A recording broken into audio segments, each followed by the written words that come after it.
the finish to the WWE Championship match happened on Sunday night at Night of Champions, and you had that fast count, it had me eagerly anticipating what was going to happen on Raw this week. I was dying to know. I wanted to see how the WWE was going to address it, how they were going to deal with it, and how they were going to take their next step and move forward with this Daniel Bryan versus Orton and Triple H storyline.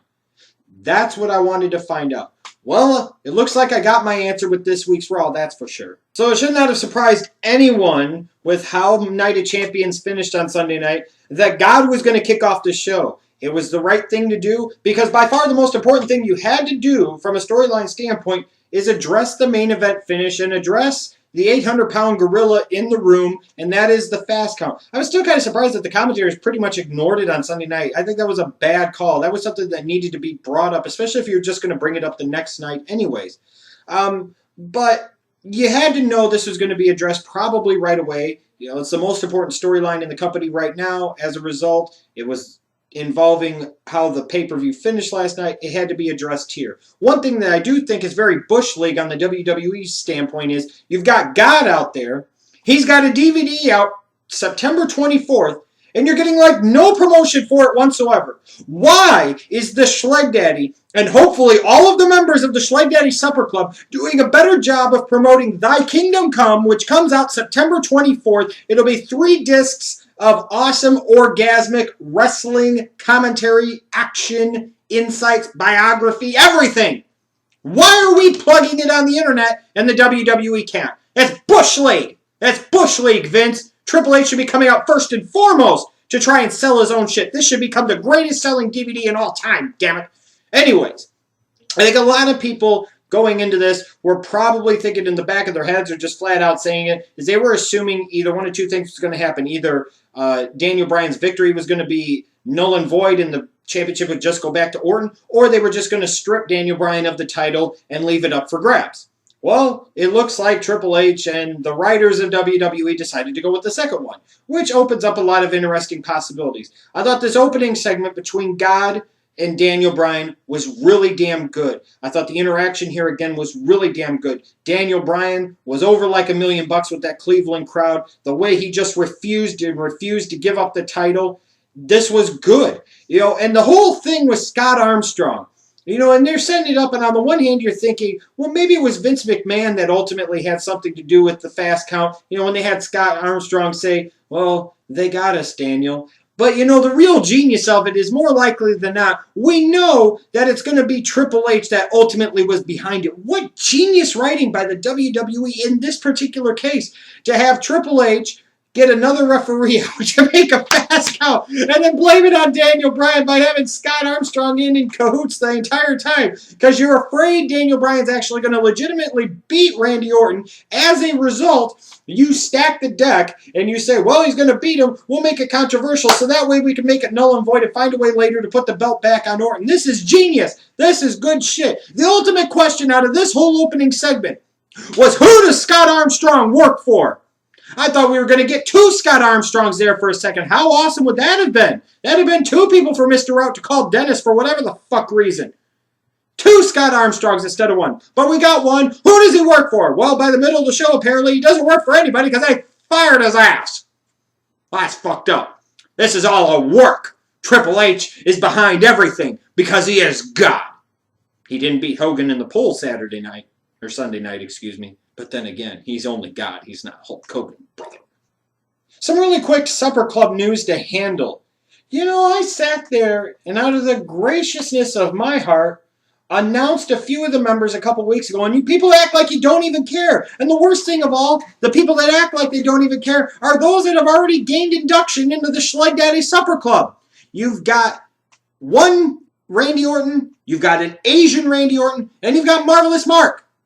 Where are the thank you videos praising me? Where are the videos promoting the Supper Club? This is fucking ridiculous.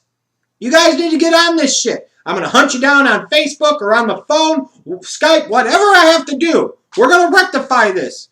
And speaking of rectifying things, we need a Ginger for our damn club. We need a damn Sheamus. So I'm throwing out an open invitation to Mitch Smith, Mitch Lightning, whatever the hell he wants to call himself from the Wrestling Gurus. We need a Ginger for our group. Come on, Mitch. Join up with the Supper Club. You know you want to. It's going to be the best thing going in the IWC, YWC, which isn't saying a whole lot, unfortunately. The American Dream, baby, showed up on Raw this week because he wanted to answer the proposition that Stephanie McMahon was going to propose. If you understand me, Daddy. Now, I understand that all the ladies out there want to see the American Dream, all 68 years younger of him, still in the ring. Tully Blanchard, I'm going to call you out, Daddy, at WrestleMania 30 for the NWA World Television Championship, Daddy. But the bottom line is, this ain't about the American Dream, not right now, baby. It's all about my son, Cody Rhodes, and how the WWE is doing my son wrong. He had the dream of a lifetime, only for the WWE to put him on some hard times. And I'm going to tell you about hard times. It was one of my greatest promos ever, baby, back in 1985. You work for a company for 30 years. They give you a watch, kick you in the butt, and say, we're sorry, Daddy. A computer took your job, Daddy. That's funky. That's not the American Dream. You know, this whole thing with Dusty Rhodes coming this week, this whole storyline involving Cody Rhodes losing his job. My God, not only did they take Cody Rhodes and make a babyface, but they're trying to make him a big-time babyface. And having Stephanie McMahon play this, ooh, you want a fat to it kind of mean bitch is fucking awesome. The whole shit of the Big Show having to come out and being this big blubbering crying baby, you know what? I'm not digging it still, but it is a good plot device to help further advance the concept and the idea that both Stephanie and Triple H are overbearing, domineering, and out of control, and they need to be brought in check. So that's a good thing. And the whole thing about Big Show, you know, getting to punch him, or the Shield taking out Dusty Rhodes, and ultimately the Big Show says, no, I'm the one that do it, Daddy. I was really expecting, I was just waiting, and for whatever the fuck reason, I'm not really sure, I was just really waiting for a pantsless Alex Riley to come screaming down the ramp as fast as he possibly could, Boston College outside linebacker style, and save Dusty Rhodes' face from Big Show's fist with his anus. I'm not sure if I'm the only one that had that thought creep into their mind, but I don't think I am. This, again, was a really damn good segment. And this storyline is making Cody Rhodes a really big fucking deal. When he comes back, you can bring him back in Survivor Series. You can bring him back and have him win the damn Royal Rumble. Or you can bring him back and have him maybe face Triple H at WrestleMania. I don't know what you're going to do. But the bottom line is they are making this Cody Rhodes storyline a very big deal, very integral part of the show, involving Goldust and now involving Dusty Rhodes. Man, the people are really going to be behind Cody Rhodes when he comes back. This is awesome. I hope the WWE keeps it up with this storyline because this is just another compelling angle that they have going on right now. Smokey, Mommy said I could be in here. She said I could be in Deuces and Fours. Yeah, she sure did. I'm gonna sit right here in your face, and I'm just gonna chew Daddy's hat because I can. Man, I don't give a fuck what Mommy say. The bottom line is, you need to get the fuck up out of my grill before I ship your ass to Cleveland, Ohio. Yeah, and ain't no shittier depressing place than that. Bottom line is, I created Deuces and Fours, and I determine who go in it no matter what. Oh yeah? Why did you say that to Mommy? Now, Smokey, what do we talk about? Yeah, you call me Oscar the Grouch. That's some bullshit. You said I gotta be nice to Summer. She a part of the family, no matter if she do try to eat my food.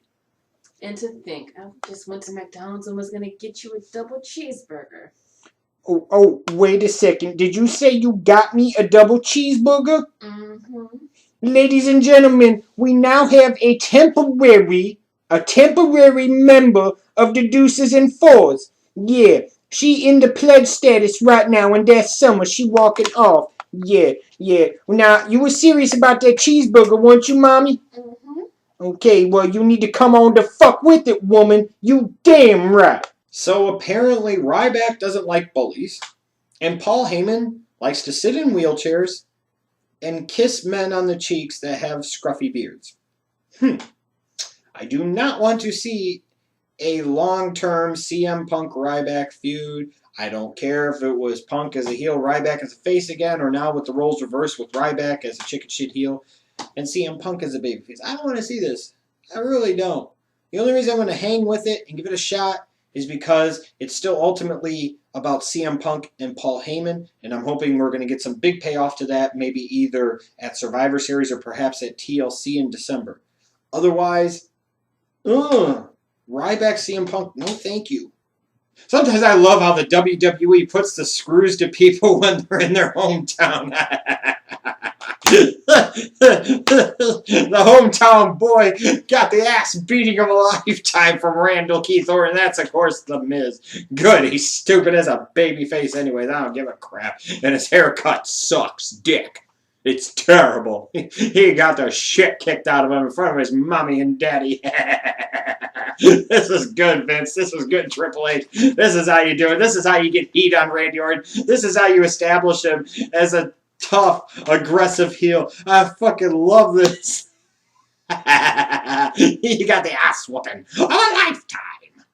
So let's talk about some of the other secondary stuff that happened on Raw this week. We had a number one contenders tag team match won by the Usos. Now, you would expect me to do the I Love Samoa dance, and you might get that at some point in time. I won't say you won't, but I'm pissed off at one of the Usos for trying to take my girl Naomi. How dare you? How dare you? I supported you. I said everybody loves Samoa. And that's how you repay me. It's all right. She's just, you're just holding the fort until she's ready for me. That's exactly what it is. It's ridiculous. I still like the Usos, but I've got a little bit of a grudge. I was kind of surprised they just went away from the PTPers, apparently. Damian Sandow. This is how a heel should act. You lose a match to a piece of crap like Rob Van Dam, and then you instantly act like the loss never happened because you remind everybody that you are still, no matter how many times they want to job you out, still the Money in the Bank winner, Damian Sandow. I love that shit. That's how a heel should act. When they lose, they act like nothing happened, like the match never even existed. I love it. And then, as far as the other big thing for me, they keep dick teasing me with Los Matadores. They better be managed by fucking Tito Santana. Arriba! Ole! So your main event for this week's Raw is Daniel Bryan versus Roman Reigns, which pretty much covers all the bases and gives everybody something to fap to. All the men on the internet that take the wrestling portion of professional wrestling way too seriously, they get Daniel Bryan in the main event. That's something for them to fap to. And then all the ladies and the gay guys that love Roman Reigns and fantasize about running their fingers through his hair and putting oil on his muscles and all that other stuff.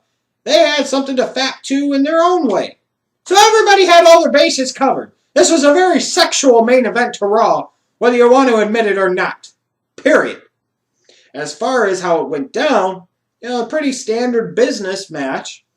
But the finish was, I thought, really damn good.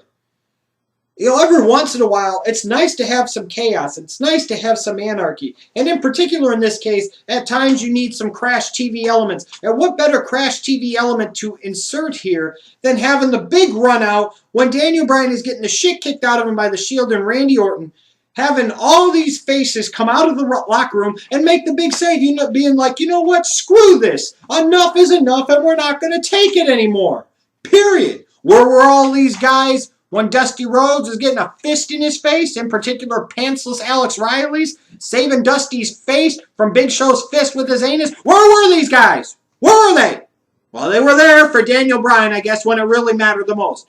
And I thought it created a high-tempo, very exciting, very shocking finish to another good Raw. This was another good Raw to me.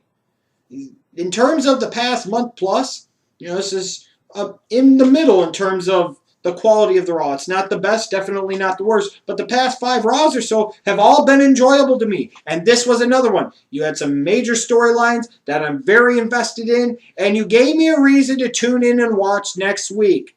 It's very basic. It's very fundamental. But boy, when these things happen, it makes wrestling so much more enjoyable to watch. And yes, I don't apologize for all the shit that I have given the WWE, and at times still will.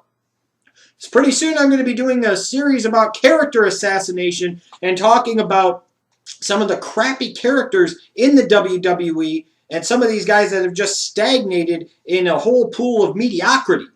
So there will be some criticism still of the WWE. I'm not fully getting away from that. But in terms of the weekly enjoyment of Raw right now, it's very, very high. So you're not going to get a lot of complaints out of me for the moment now. That could all flip at a week's notice. But picture this. Heel Triple H as God. Heel Randy Orton equals so much better. Wonder how long a lot of us have been saying that. Well, they gave it to us. Praise the Breakfast Club. Praise God.